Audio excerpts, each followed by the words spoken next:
इधर हम देख रहे हैं कि अब्दुल राफे और मोहम्मद हसन दोनों के दरमियान 3 दफा मुकाबला होगा।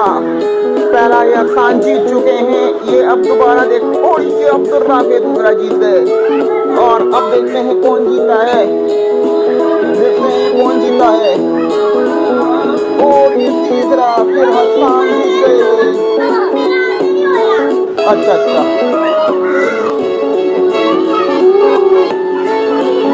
और ये हसन तीसरा जीत। अब देखते हैं चौथा कौन। ये शरारती तरीन बच्चे नहीं है, ये बहुत, और ये अब्दुल राफे जीत गया चौथा। और ये साजी साथ ये नन्ना नन्ना मुन्ना हुआ करते इनको देखते हुए।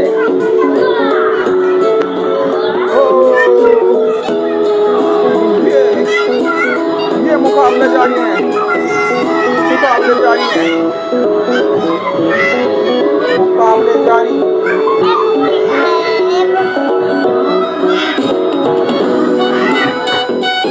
और देखते हैं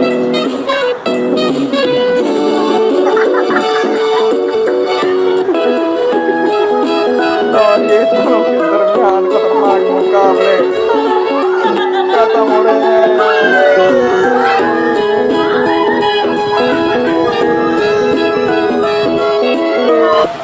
जाते जाते लाइक और सब्सक्राइब कर दें प्लीज।